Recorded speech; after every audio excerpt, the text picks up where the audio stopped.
حضرت یحییٰ ابن سعید رضی اللہ تعالیٰ عنہ فرماتے ہیں کہ رسول کریم صلی اللہ علیہ وسلم کے زمانہ اقدس میں ایک شخص کو اچانک موت نے آ دبوچا۔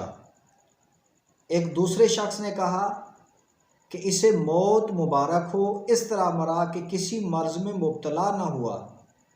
یہ سن کر آقا صلی اللہ علیہ وسلم نے ارشاد فرمایا کہ افسوس ہے تم پر، تمہیں کیا معلوم، یعنی بغیر مرض اور بیماری کے اچانک مر جانے کو اچھا نہ سمجھو۔ اگر اللہ تعالیٰ اسے مرض کے ساتھ موت دیتا تو مرض کے بدلہ میں اس کی خطائیں دور کر دیتا۔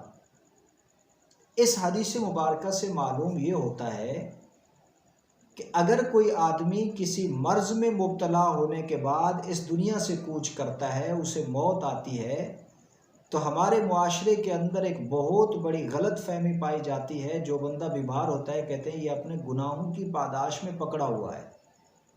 تو بیماری دو طرح کی ہوتی ہے، ایک انعام ہوتی ہے اور ایک اللہ کی طرف سے عذاب ہوتا ہے۔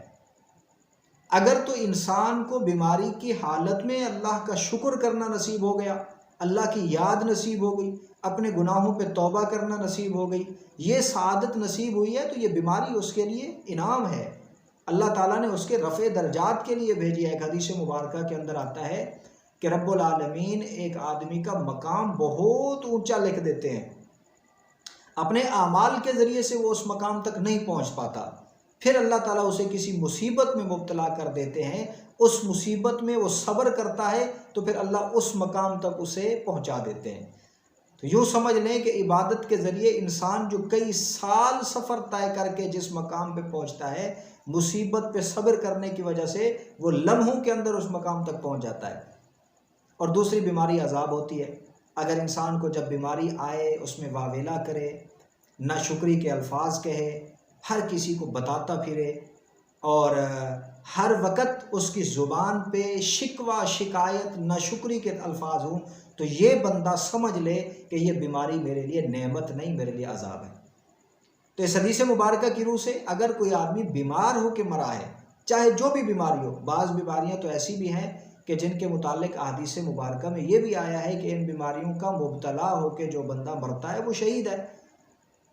تو خیر، جو بیمار ہو کے اس دنیا سے جائے یہ بھی اس کے لیے سعادت کی بات ہے۔ اچانک موت سے اللہ کے نبی نے پناہ مانگی ہے۔ نہ انسان کو توبہ کی توفیق ملتی ہے، نہ اپنے معاملات کی وصیت کرنے کی اس کو توفیق ملتی ہے، مہلت ملتی ہے۔ اس کا سارا نظام بکھرا کا بکھرا رہ جاتا ہے، پتہ بھی نہیں چلتا اس کے دنیا سے چلا جاتا ہے۔ اچانک موت سے اللہ کے نبی نے پناہ مانگی ہے۔